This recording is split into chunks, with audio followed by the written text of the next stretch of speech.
শ্রীকৃষ্ণ চৈতন্য মহাপ্রভুর সন্ন্যাস লীলা। বন্দেহং শ্রীগুরু শ্রীযুতপদকমলং শ্রীগুরূন বৈষ্ণবাংশ্চ শ্রীরূপং সাগ্রজাতং সহগণ রঘুনাথান্বিতং তং সজীবম সাদ্বৈতং সাবধূতং পরিজনসহিতং শ্রীকৃষ্ণ চৈতন্যদেবং শ্রীরাধাকৃষ্ণপাদান সহগণ ললিতা শ্রীবিশাখানিতাংশ্চ বঞ্ছাকল্পতরুভ্যশ্চ কৃপাসিন্ধুভ্যেব চ পতিতানাং পাবনেভ্যো বৈষ্ণবেভ্যো নমো নমঃ। হরে কৃষ্ণ কৃষ্ণ কৃষ্ণ হরে হরে, হরে রাম রাম রাম হরে হরে। শ্রীকৃষ্ণ চৈতন্য মহাপ্রভুর সন্ন্যাস লীলার বিস্তারিত বিবরণ পরম ভাগবত মহাত্মা শিশির কুমার ঘোষ মহাশয়, যিনি গৌরলীলা গঙ্গায় সর্বদাই নিমজ্জিত হয়ে থাকতেন, তিনি তার মহান গ্রন্থ শ্রী শ্রী অমিয় নিমাই চরিতে মধুরভাবে আস্বাদন করিয়েছেন। ভক্তবৃন্দকে প্রসঙ্গত জানাই, প্রত্যেকে এই মহান গ্রন্থ শ্রী শ্রী চৈতন্য চরিতামৃত, শ্রী শ্রী চৈতন্য ভাগবত গ্রন্থের মতো সংগ্রহ করে আস্বাদন করবেন। এই মহান গ্রন্থ থেকে মহাপ্রভুর সন্ন্যাস লীলা মাধুরী পাঠ করা হচ্ছে, কয়েকটি পর্বে আস্বাদিত হচ্ছে। ভক্তবৃন্দ, ভক্তিমতী মায়েরা নিজেরা আস্বাদন করুন, অন্যকে আস্বাদন করান এই গ্রন্থপাঠ চ্যানেলের মাধ্যমে। এই চ্যানেলটি কমার্শিয়াল নয়, শুধুমাত্র প্রচারের মধ্য দিয়ে আস্বাদনের জন্য। কেননা অনেক গ্রন্থ আমাদের সবার সংগ্রহে নেই, তাই চ্যানেলটির নাম দেওয়া হয়েছে গ্রন্থপাঠ। জয় গুরু গৌরাঙ্গ গোবিন্দ। আজ সপ্তম পর্ব। অমন করে যাস না ধীরে ধীরে চল গজগামিনী, তুই নয়ন মুদে চলে যাবি, প্রেমের দায়ে কি প্রাণ হারাবি। শ্রী গৌরাঙ্গ জীবগণের নিকট কৃষ্ণভজন ভিক্ষা ও তাহাদের আশীর্বাদ ভিক্ষা করিয়াই পশ্চিম অভিমুখে দৌড় মারিলেন। পূর্বে ঐরূপ একবার দৌড় মারিয়াছিলেন, কিন্তু দণ্ড কমণ্ডলু গ্রহণ করিতে প্রত্যাবর্তন করেন। এবারেও দৌড় মারিলেন। বারবার দৌড় মারিতেছেন কেন? মনের ভাব যে এক নিঃশ্বাসে বৃন্দাবনে যাইবেন, আর বিলম্ব সহিতেছে না। যখন শ্রী গৌরাঙ্গ পশ্চিম দিকে দৌড় মারিলেন, তখন গদাধর প্রভুর নিষেধ নিমিত্ত যাইতে পারিলেন না, এবং নরহরি, দামোদর, বক্রেশ্বর প্রভৃতি অচেতন হইয়া পড়িলেন। কিন্তু নিতাই, চন্দ্রশেখর, মুকুন্দ ও গোবিন্দ সঙ্গে সঙ্গে দৌড়িলেন, আর সেই লোকসমুদ্র প্রভুর সঙ্গে সঙ্গে দৌড়িল। হে ভক্ত, এই পথটি শ্রবণ করিয়াছেন? উভ হাতে শঙ্কর বলে, রথ রাখো যমুনার কূলে। 1,00,000 লোকে দাঁড়াও দাঁড়াও বলিয়া প্রভুর পশ্চাতে ঊর্ধ্ব হাতে ডাকিতে ডাকিতে দৌড়িলেন। তাহারা বলিতেছেন, প্রভু দাঁড়াও, আমরাও তোমার সঙ্গে যাব, আমাদের কোথা ফেলিয়া যাও। সকলেরই মনে বোধ হইল যে তাহাদিগকে ফেলিয়া যাওয়া প্রভুর নিতান্ত অস্বাভাবিক কার্য হইতেছে। নিমাইয়ের সঙ্গে তাহাদের তখন চিরদিনের নিমিত্ত বন্ধন হইয়া গিয়াছে। তখন তাহারা নিমাইয়ের, নিমাই তাহাদের। কাজেই তাহাদিগকে উপেক্ষা করিয়া নিমাইয়ের গমন তাহাদের নিকট যেন নির্মমতার কার্য বোধ হইতেছে। নিমাইকে রাখিবার চেষ্টা করিয়া রাখিতে পারিলেন না, নিমাই চলিলেন। তখন সকলে বলিতেছেন, তুমি চলিলে ভালো, আমাদেরও নিয়ে চলো, আমাদের কার কাছে রাখিয়া যাও। যখন সেই লোকসমুদ্র তাহার পশ্চাৎ পশ্চাৎ দৌড়িল, তখন শ্রী গৌরাঙ্গ প্রথমে তাহাদিগকে লক্ষ্য করিলেন না, কিন্তু অধিক দূরও যাইতে পারিলেন না। যখন শ্রীকৃষ্ণ মথুরায় গমন করেন, তখন গোপীরা রথের অগ্রে পথে শয়ন করিয়া বলিতে লাগিলেন, বন্ধু, যদি নিতান্তই যাইবে, তবে তোমার রথ আমাদের হৃদয়ের উপর দিয়া গমন করুক। তখন শ্রীকৃষ্ণ কাজেই রথ হইতে নামিয়া তাহাদিগকে সান্ত্বনা করিয়া তাহার রথের পথ পরিষ্কার করিয়াছিলেন। শ্রী গৌরাঙ্গ দেখিলেন যে তাহার বৃন্দাবনের পথ লোকে বন্ধ করিয়াছে। লোকের ভিড়ে তাহার যাইবার পথ নাই। সহস্র সহস্র লোক তাহার গমন পথ রোধ করিয়া দাঁড়াইয়া আছে। তখন তিনি অতি মধুর বাক্যে তাহাদিগকে সান্ত্বনা করিয়া যাইবার পথ করিতে লাগিলেন। গৌরাঙ্গ বলিতেছেন, বাবা, মা, তোমরা গৃহে ফিরিয়া যাও। শ্রীকৃষ্ণ কৃপাময়, তোমাদের কৃপা করুন। তোমরা গৃহে যাইয়া শ্রীকৃষ্ণ ভজন করো। আমিও শ্রীকৃষ্ণ ভজনের নিমিত্ত চলিলাম। আমি অল্প বয়সে সন্ন্যাস করিলাম। তোমরা আশীর্বাদ করো, যেন আমি হাস্যাস্পদ না হই, আর যেন বৃন্দাবনে শ্রীকৃষ্ণকে পাই। এই কথা বলিতে বলিতে নিত্যানন্দ, চন্দ্রশেখর, ভারতী প্রভৃতি আসিয়া শ্রী গৌরাঙ্গকে ঘিরিয়া দাঁড়াইলেন। কেশব ভারতী বলিতেছেন, শ্রীকৃষ্ণ চৈতন্য, আমি তোমার বিরহ সহ্য করিতে পারিতেছি না। আমি তোমার সঙ্গে যাইব, আমাকে তুমি অনুমতি করো। শ্রী গৌরাঙ্গ বলিলেন, গোসাইর যে আজ্ঞা। তখন প্রভু চন্দ্রশেখরকে সম্মুখে দেখিলেন। চন্দ্রশেখর শচীর ভগ্নিপতি, শচীর বাড়ির নিকট বাস করেন, প্রভুর একমাত্র নিজজন। ভগ্নিপতি চন্দ্রশেখরকে শচী আপনি পাঠাইয়াছেন কেন? না, আর কাহাকেও তাহার বিশ্বাস নাই। সকলে জুটিয়া তাহার নিমাইকে পাগল করেছে, পাগল করে ঘরের বাহির করিয়াছে, এই তাহার মনের সন্দেহ। সুতরাং নিমাইকে বাড়িতে ফিরাইয়া আনিতে আর কাহাকেও পাঠাইতে বিশ্বাস হয় নাই।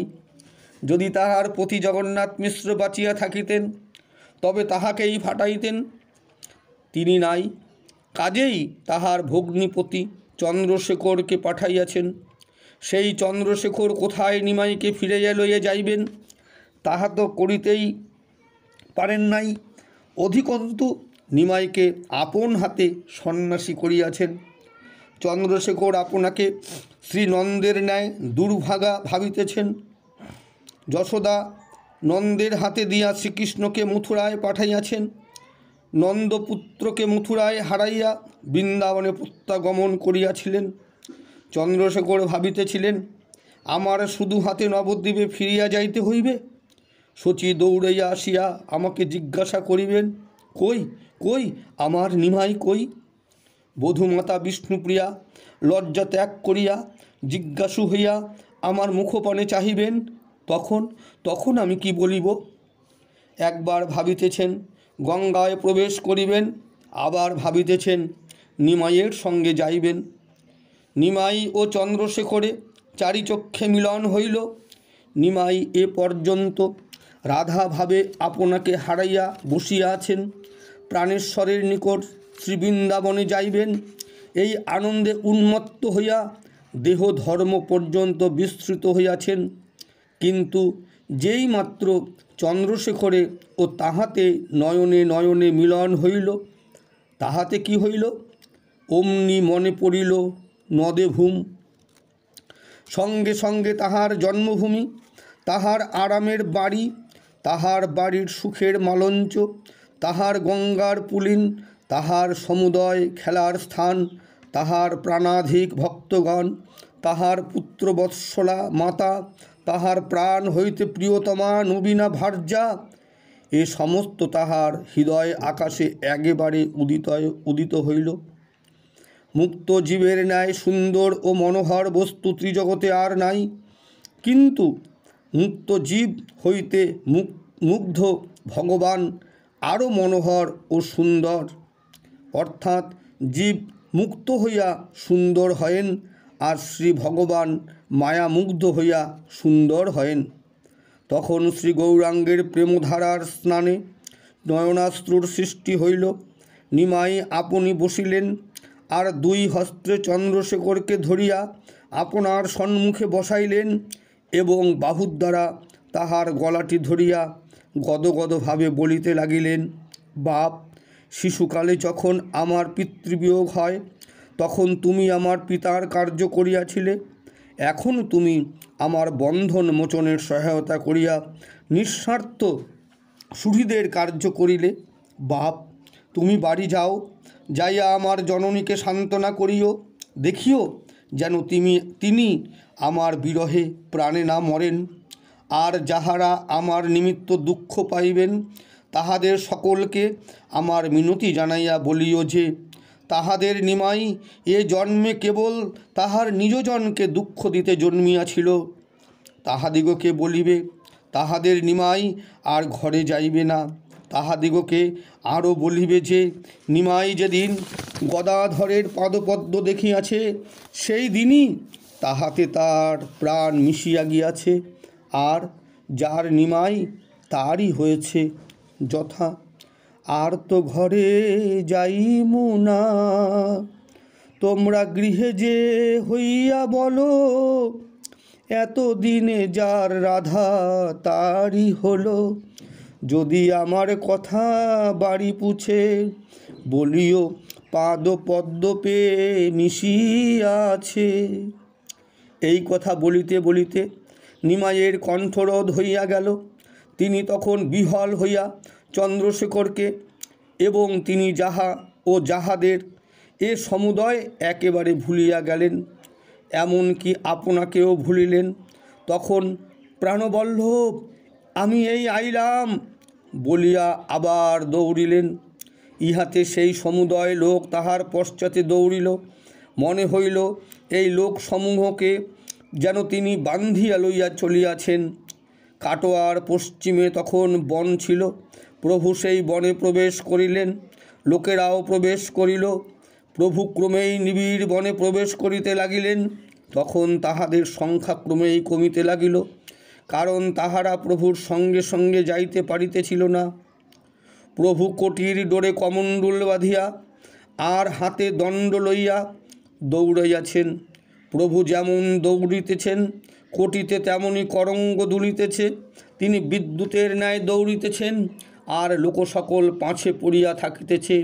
শেষে তিনি নিত্যানন্দ, চন্দ্রশেখর, মুকুন্দ ও গোবিন্দ ব্যতীত অপর সকলের আখির বাহির হইলেন। এই কয়েক জনের ভয় যে প্রভু একবার নয়নের অন্তরালে গেলে আর তাহাকে ধরিতে পারিবেন না, তাই তাহারা প্রাণপণে দৌড়িতে লাগিলেন। নিত্যানন্দ প্রভুর সহিত দৌড়িতে না পারিয়া পশ্চাৎ হইতে ডাকিতেছেন, প্রভু, ধীরে গমন করুন, আমরা আর দৌড়িতে পারিতেছি না। হে আমার প্রাণের ভাই, তোমার অভাগা ভাইকে ফেলিয়া কোথায় যাইতেছ? আবার জিভ কাটিয়া ভাবিতেছেন, আমার ভাই, আমার ভাই কে? আমি কাহাকে ভাই বলিতেছি? উনি না ভগবান। ভাই বলে আর ডাকিব না, প্রভু বলে ডাকিব। আমার প্রভু দয়াময়, ভবসাগরের কাণ্ডারি, আমাকে ভবসাগর পার করাইতে বলিব। ইহাই ভাবিয়া ডাকিতেছেন, হে প্রভু, হে দীননাথ, হে কৃপাসাগর, আমি দীন, আমি ভবসাগরে পড়িয়া হাবুডুবু খাইতেছি, আমাকে উদ্ধার না করিয়া কোথা যাইতেছ? পাঠক এখন বুঝিতেছেন যে নিমাইয়ের তখন সহজ জ্ঞান এক প্রকার লোপ পাইয়াছে।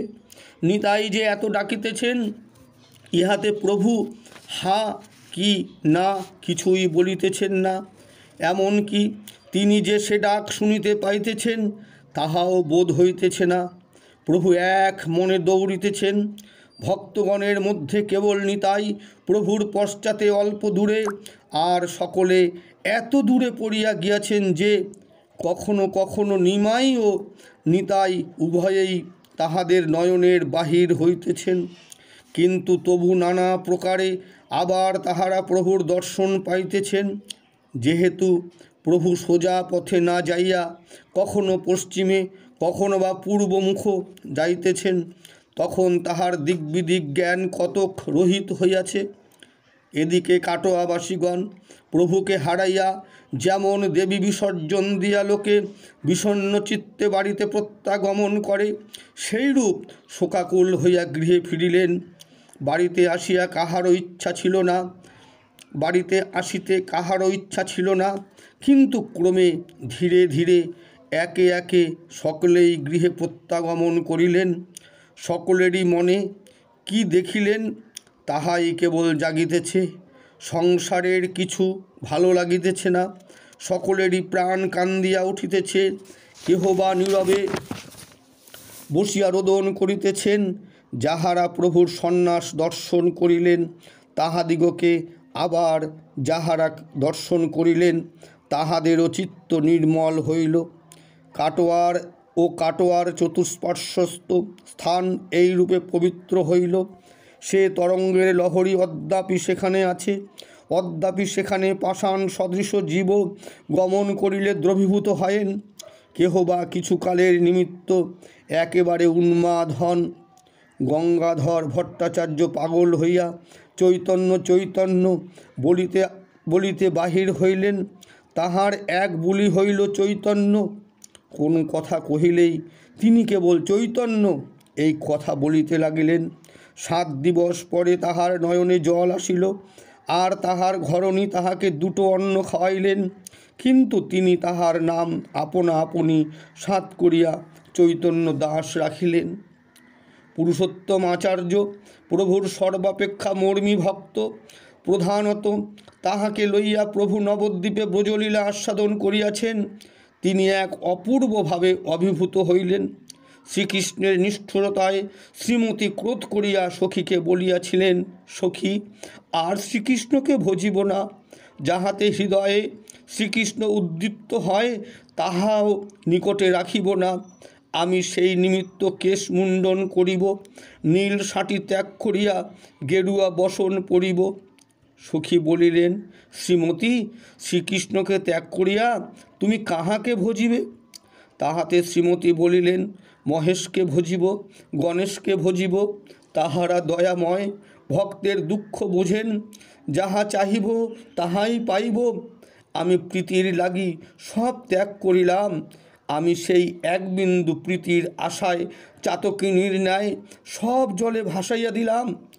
আমি মোমের বাতি জ্বালাইয়া কুঞ্জে বসিয়া রহিলাম।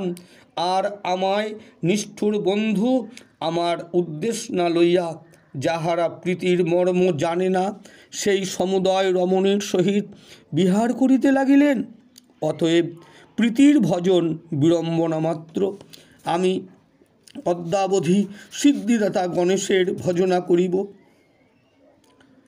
কিন্তু শ্রীমতীর যে অন্যায় ক্রোধ তাহা সখীরা তাহাকে বুঝাইয়া দিলেন। আর সকলেরই স্বীকার করিতে হইবে যে শ্রীমতী অন্যায় কার্য করিয়াছিলেন। যেহেতু কাহার সাধ্য যে শ্রী ভগবানকে নিঠুর বলে, কাহার সাধ্য যে তাহাকে বলে, তোমাকে আমি চাহি না, তুমি দূর হও। প্রীতির ভজন করিয়াই তো ত্রিভুবনের মধ্যে শ্রীমতী এই অধিকার পাইয়াছিলেন। শ্রী বৈষ্ণবেরা ধন্য। অন্যে প্রেমময় দয়াময় বলিয়া শ্রী ভগবানকে স্তুতি করেন, অন্যে তাহাকে পাইবার নিমিত্ত বহু দুঃখ করিয়া থাকেন। বৈষ্ণবেরা শ্রীমতীর দ্বারা তাহাকে নিষ্ঠুর নির্দয় বলাইলেন, তাহাকে শ্রীমতীর পায়ে ধরাইলেন, গোপীর প্রীতির নিমিত্ত তাহাকে পাগল করাইলেন। অন্যে শ্রী ভগবানের তল্লাশ করিয়া বেড়ান, আর বৈষ্ণবেরা শ্রী ভগবানের দ্বারা বিষণ্ণ চিত্তে শ্রীমতীকে তল্লাশ করাইয়া থাকেন। শ্রী ভগবানের ক্রোধ হইবে এই ভয়ে অন্যের মুখ শুকাইয়া যায়। আর বৈষ্ণবগণের যে শ্রী ভগবান তিনি শ্রীমতীর ক্রোধ হইবে এই ভয়ে তাহার সম্মুখে করজোড়ে থরথর করিয়া কাঁপিতে থাকেন। প্রীতি যে সর্বাপেক্ষা শক্তিধর বস্তু, যাহার জন্য শ্রী ভগবান শ্রীমতীকে দাসখত লিখিয়া দিয়াছিলেন, তাহা শ্রী গৌরাঙ্গ যখন নবদ্বীপে মানদণ্ড আস্বাদন করেন ও করান, তখন তাহা ভক্তগণকে দেখাইয়াছিলেন। শ্রীকৃষ্ণের দুধ ভাবিয়া তিনি কৃষ্ণানন্দ আগমবাগীশকে বাড়ির বাহির করেন, তাহাও পাঠক মহাশয়ের অবশ্যই স্মরণ আছে।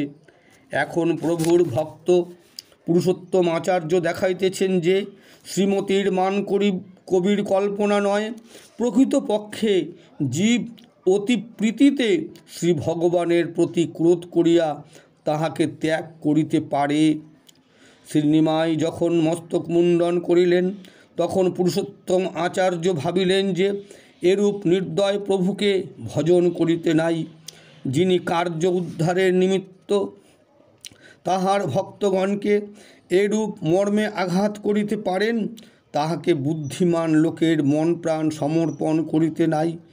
ইহাই ভাবিয়া পুরুষোত্তম ক্রোধ করিয়া, যে দেশে নিমাইয়ের কথা নাই, যে নগরের সাধুগণ ভক্তিধর্মকে ঘৃণা করেন, সেই বারাণসী নগরীতে দ্রুতবেগে গমন করিয়া শ্রী গৌরাঙ্গের বিরুদ্ধ মত অর্থাৎ আমি তিনি এই ধর্ম অবলম্বন করিয়া সন্ন্যাস গ্রহণ করিলেন। তাহার নাম হইল স্বরূপ দামোদর। ইহাকে ভূমিষ্ঠ হইয়া প্রণাম করিতে পূর্বে একবার ভক্তগণকে অনুরোধ করিয়াছিলাম, হে জীব, তাহার কার্য বিচার করো। শ্রী ভগবানের উপর শ্রীমতী প্যারী ক্রোধ করিয়া